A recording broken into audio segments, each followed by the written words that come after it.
শচীন টেন্ডুলকর, যাকে ক্রিকেট ঈশ্বর বলা হয়, তিনি আউট হয়েছেন যতবার, আপনি হয়তো জীবনে ততবার ব্যাটও ধরেননি।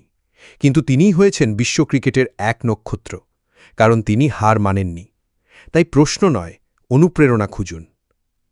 মার্ক জুকারবার্গ যখন প্রেমিকাকে হারালেন, তখন তিনি ভেঙে পড়েননি, বরং সেই কষ্টকে রূপ দিলেন এক বিশাল আবিষ্কারে, ফেসবুক। আজ তিনি শুধু একজন টেক উদ্যোক্তা নন, তিনি বিশ্বের শীর্ষ ধনীদের একজন। আপনি হলে হয়তো হতাশায় নিজেকে নিঃশেষ করতেন, কিন্তু সফলতার পথ তৈরি হয় এমনই অদ্ভুত ঘটনাগুলো থেকেই। টমাস আলভা এডিসন বৈদ্যুতিক বাল্ব আবিষ্কারের আগে ৯৯৯ বার ব্যর্থ হন, কিন্তু তিনি থেমে যাননি, কারণ তিনি জানতেন একদিন ঠিকই আলো জ্বলবে। যদি এডিসন ব্যর্থতাকে ভয় পেতেন, তাহলে আজ হয়তো পৃথিবী অন্ধকারেই থাকত। অথচ আপনি একটি পরীক্ষায় ফেল করলেই ভাবেন, আমার দ্বারা আর হবে না। এটা নয়, নিজেকে জিজ্ঞেস করুন, আমি আবার চেষ্টা করব তো? রাইট ভ্রাতৃদ্বয় আকাশ ছোঁয়ার স্বপ্ন দেখেছিলেন সাইকেলের গ্যারেজে বসে। হাজারবার ব্যর্থ হয়েছেন, কিন্তু একবার সফল হতেই বদলে গেছে মানব সভ্যতার গতি।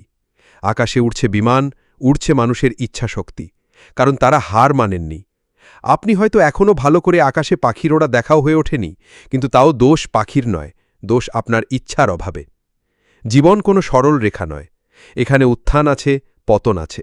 তবে পতনের পরও যারা উঠে দাঁড়ায়, তারাই জয়ী হয়। ছোটবেলায় আপনি হাঁটতে শেখার সময় বহুবার পড়ে গেছেন, কিন্তু দেয়াল ধরে উঠে দাঁড়িয়েছেন, হাঁটতে শিখেছেন। এখন কেন ভয়? জীবন এমন এক যুদ্ধক্ষেত্র যেখানে প্রতিনিয়ত আমাদের পরীক্ষার মুখোমুখি হতে হয়। কখনো সেই পরীক্ষা আসে ব্যর্থতার ছায়ায়, কখনো হতাশার অন্ধকারে। কিন্তু মনে রাখবেন, ইতিহাসের প্রতিটি সফল মানুষও একসময় ছিলেন অচেনা, উপহাসের পাত্র কিংবা হার মানা এক সাধারণ মানুষ। পার্থক্য ছিল একটাই, তারা থেমে যাননি। জীবনের সবচেয়ে বড় সত্য হল, শুরুটা আপনাকেই করতে হবে। কেউ এসে আপনার হাত ধরে বলবে না, চলো তুমি পারবে। আপনাকেই নিজের মনে সেই প্রতিজ্ঞা করতে হবে, আমি থামব না যতদিন না জিতি। সফলতা কোনো জাদুর গল্প নয়, এটা কঠোর পরিশ্রম আর অদম্য ইচ্ছাশক্তির ফল। আপনার জন্ম জেতার জন্যই, তাই ব্যর্থতা আসবেই, কিন্তু সেটাই শেষ নয়। নিজেকে বলুন, হারব না, থামব না, আমিও পারব। একদিন ঠিকই জিতে যাবেন, কারণ আপনার রক্তে আছে সম্ভাবনা আর মূলে আছে আগুন।